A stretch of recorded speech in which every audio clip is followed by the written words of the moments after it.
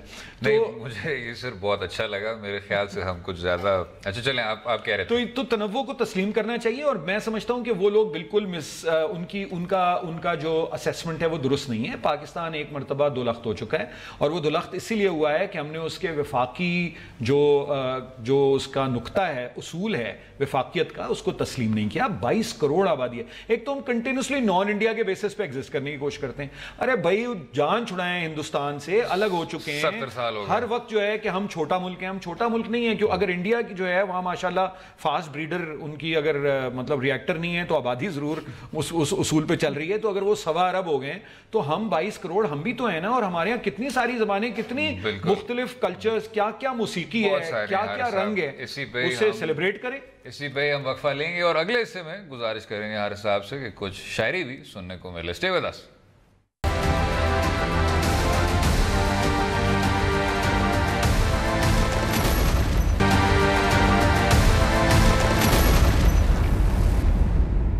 Welcome back. خصوصی Eid programme کے ساتھ میں ہوں اسد رحیم خان اور باقر سجاد صاحب میرا ساتھ دیں گے. ہمارے ساتھ ہیں حارث خلیق صاحب. حارث صاحب، جس طرح پچھلے سیگمنٹ میں صرف ریکویسٹ کیا تھا، گزارش کی تھی، اگر کوئی غزل ہو، کوئی شعر ہو، مزاح ہو، جو جناب کو بہتر لگے. دیکھیے ایک تو آپ کا چونکہ وقت بہت مختصر ہوتا ہے، میں نظمیں لکھتا ہوں لمبی، میں نظم کا شاعر ہوں بنیادی طور پر، لیکن کبھی کبھار غزل کے چند شعر ہو جاتے ہیں. تو میں آپ کو ایک تازہ غزل کے چند شعر سنا دیتا ہوں اور ناظرین کی بھی خدمت میں، اور امید ہے کہ انہیں پسند آئیں گے. اور میں دہراتا نہیں ہوں تاکہ جو باقر سجاد کو حالات حاضرہ سے متعلق سوال کرنے ہیں آخر میں ان کے لیے وقت بھی کر سکیں. وحشت شوق میں ایک بزم سجائی ہم نے، وحشت شوق میں ایک بزم سجائی ہم نے، آگ اس بزم میں پھر خود ہی لگائی ہم نے. اور چاند تاروں کے سفر سے جو اٹھا لائے تھے، چاند تاروں کے سفر سے جو اٹھا لائے تھے، اس کے قدموں میں وہ تنویر بچھائی ہم نے. اور چشم آوارہ نے کیسا کیا ہلکان ہمیں، چشم آوارہ نے کیسا کیا ہلکان ہمیں، مہوشوں کی بھی مگر نیند چرائی ہم نے. اور پشت زنگار ہوئی سینہ کیا آئینہ، پشت زنگار ہوئی سینہ کیا آئینہ، شوخ بے مہر کی تصویر دکھائی ہم نے. اور درد تہ زیست کی تھی، درد تہ زیست کی تھی، جام و سبو خالی تھے، میں پرستوں کو وہی درد چکھائی ہم نے. اور اسب تازہ تھا، کسی زین تھی، سالم تھی رکاب، دشت مجنون میں وہ گرد اڑائی ہم نے. وحشت شوق میں ایک بزم سجائی ہم نے، آگ اس بزم میں پھر خود ہی لگائی. زبردست سر، آؤٹ سٹینڈنگ. کیوں باقر صاحب، اس سے بہتر میرے خیال سے کنکلوڈنگ نوٹس کم ہی ہوتے ہیں. لیکن جناب اصل میں جو ایک میں تھوڑی سی اس میں ایک چیز بتانا چاہوں کہ میں عارف صاحب کو بڑے اچھے سے جانتا ہوں، لیکن آج آنے سے پہلے انٹرویوز کرنے سے پہلے ان کو تھوڑی سی ریسرچ کی تو ایک پرانا ایک ان کا آرٹیکل میں نظر سے گزرا. ہمارے ہاں ایک کنسیپشن ہے اس طرح سے کہ امریکہ اس علاقے سے چلا جائے اور ڈرون اٹیکس ختم ہو جائیں تو نہ ہمارا ایکسٹریمزم کا مسئلہ رہے گا، نہ ٹیررزم کا رہے گا. تو انہوں نے ایک آلٹرنیٹ ویو دیا ہوا ہے کہ یہ پرابلمز جانے کے باوجود یہ مسائل یہاں جاری رہیں گے. تو ذرا اگر وہ ہمارے ناظرین کو ایکسپلین کر دیں، کیونکہ یہ آپ نے اپنے کنکلوڈنگ پیرا میں شاید پچھلے سال لکھا تھا، لیکن اس کے اوپر آپ نے ایلیبریشن نہیں کی ہے، میں نے شاید پڑھا نہیں اس طرح سے کہ کیا وجہ ہے، وہ اسٹرکچرل ایشوز کیا ہے جن کی وجہ سے آپ سمجھتے ہیں کہ ایکسٹریمزم اس ملک کا ابھی دیر تک ساتھ دے گی۔ دیکھیے میں سمجھتا یہ ہوں کہ یہ ختم ہو سکتا ہے، ایسی بالکل بات نہیں ہے کہ یہ ختم نہیں ہو سکتا، لیکن یہ کہ اس کے لیے جو پاکستان کی ریاست کے خد و خال ہیں ان میں ہمیں کچھ بنیادی اصلاحات لانے کی ضرورت ہوگی، اور اس کی وجہ یہ ہے کہ آپ کا ملک جو ہے اس میں جب آپ اس میں بار بار آپ اپنی تمام سیاست میں اور اپنے تمام فیصلوں میں اور معذرت کے ساتھ اس میں منافقانہ طور پر جب آپ دین کو انووک کرتے ہیں، ریلیجن کو انووک کرتے ہیں، تو جب کسی ریاست کا کوئی دین ہوگا تو پھر اس دین کا کوئی فرقہ بھی ہوگا، اور اگر فرقہ ہوگا تو اس فرقے میں مزید مکتب فکر بھی ہوگا، تو وہ پھر نیچے تک اس کا ایک کیسکیڈنگ ایفیکٹ ہوتا ہے، وہ سماج کو، کمیونٹی کو، خاندان کو، فرد کو ڈیوائڈ کرتا چلا جاتا ہے۔ تو میرا خیال ہے کہ مساوی شہریت سے ہی یہ بات جڑی ہوئی ہے، مساوی شہریت محض معاشی بنیادوں پر نہیں بلکہ دینی اور فرقے کی بنیادوں پر بھی ہونی چاہیے۔ امریکہ نے تو جنگ یہاں مسلط کی ہوئی ہے کوئی 15 سال سے، 17 سال سے، لیکن ہمارے جو فرقہ واریت کے مسائل ہیں وہ تو اس سے کہیں زیادہ پرانے ہیں۔ اگر آپ دیکھیں تو میں جب سکول میں پڑھتا تھا جنرل ضیاء الحق کے زمانے میں، تو شیعہ اور سنی اسلامیات علیحدہ کی گئی، تو وہ امریکہ کے کہنے پہ آپ نے کی تھی، اگر امریکہ کے کہنے پہ کی تھی تو بھی غلط کیا تھا، لیکن یہ تو 1980 کی بات ہے۔ تو کیا ایسے حالات پیدا ہوئے کہ آپ نے مسلمانوں کے ہی 2 فرقوں کی اسلامیات الگ کی؟ اور پھر 2 فرقے تو نہیں ہیں مسلمانوں میں، اس کے علاوہ جو اسماعیلی بچے ہیں، جو بوری بچے ہیں، جو ہمارے جو اہل سنت کے مختلف مکاتیب فکر ہیں، ان میں بھی تو کتنا تنوع ہے۔ تو جو چیزیں کامن ہیں اس کی بنیاد پر لوگوں کو اکٹھا کرنے کی ضرورت ہے۔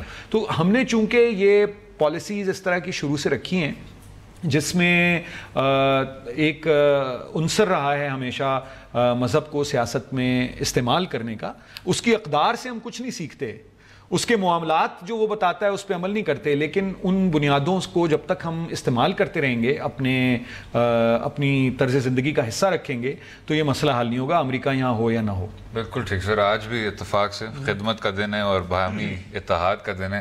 حارث خلیق صاحب بہت بہت شکریہ شو میں شامل ہونے کا، اپنا قیمتی وقت دینے کا، اور امید ہے آپ کو آج کا پروگرام پسند آیا ہوگا۔ مجھے اور باقر سجاد صاحب کو اپنی رائے سے بھی آگاہ کیجیے اور اجازت دیں۔ خدا حافظ۔